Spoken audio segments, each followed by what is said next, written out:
Dan sekarang pun saya dengar Datuk Seri Anwar lebih prefer PTD untuk lead JKOM. Maka kita kena terima hakikat kalau selepas ini JKOM ditadbir mengikut cara PTD.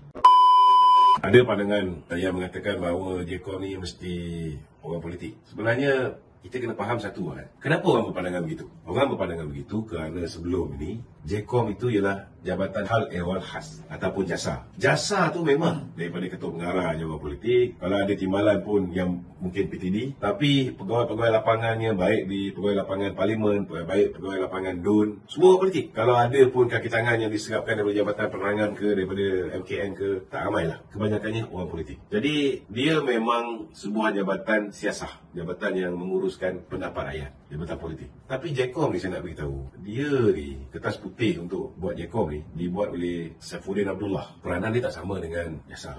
Kalau nak dikira dari segi strength pun jauh beza.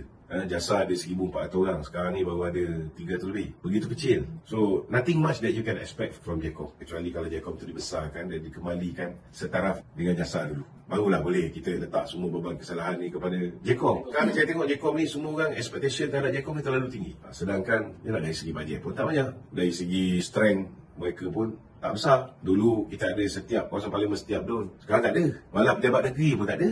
Mereka ada pejabat di peringkat zon. Dulu setiap daerah ada pejabat jasa daerah.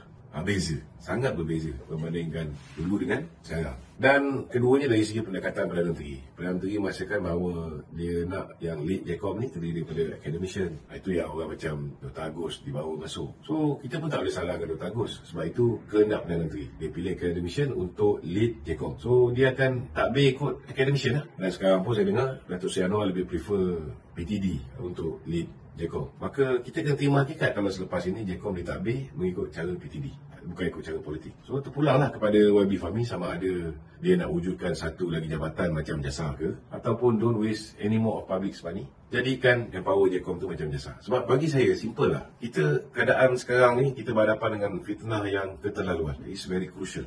So kalau you dah tahu fitnah sekarang ni keterlaluan, dan media-media masa ni minta maaf cakap lah kan, mereka ni siapa bayar mereka akan kerja untuk orang yang bayar. Kita pun tahu kan, kebanyakan daripada media masa mereka akan dapat media baik daripada kedua-dua belah pihak. Kerajaan dapat, yang pembangkang pun dapat. So you tak boleh expect you will get loyalty from media masa. So you ada saluran media parti, you ada saluran media sosial. So, media sosial ni perlu ada orang yang mengenali, yang engage mereka. Kalau kita biarkan berterusan, itu sebab kita tengok TikTokers kita banyak berhijrah pergi ke Perikatan Nasional. Itu sebab banyak YouTubers kita, webmaster kita berhijrah pergi ke Perikatan Nasional. Because they have the money to pay them.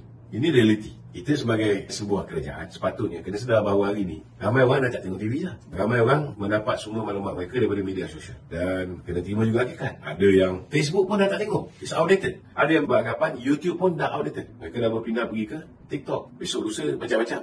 Tak mustahil ada banyak media sosial baru. Suka tak suka, saya berpandangan bahawa JKOM ni perlu ada orang politik boleh, tetapi dalam masa yang sama orang yang up to date dengan perkembangan media sosial ni. Kalau tidak, kita terima hakikatlah apa keputusan kita nak dapat. Kita tak ada banyak masa. Dan bagi saya, tidak ada orang yang akan mempertahankan kerajaan perpaduan ini lebih daripada orang-orang parti itu sendiri. Kerana orang-orang parti ini, walaupun mereka tidak dibayar, kita tengok mereka bekerja secara pro bono. Kita tengok kawan-kawan media perpaduan kita, walaupun mereka ni tak dibayar gaji setiap bulan, mereka tetap membantu parti. Sebab mereka anggap itu sebahagian daripada perjuangan mereka. Mereka beranggapan bahawa kalau mereka tak bantu pertahankan kerajaan ini, kerajaan jatuh, parti mereka pun akan jatuh. So you cannot expect sama ada PTD ke, sama ada tokoh-tokoh media masa ni akan mempertahankan kerajaan seperti mana orang parti pertahankan kerajaan. Tapi kalau kita tak mau engage mereka, kita menyisihkan mereka, then you are digging your own grave.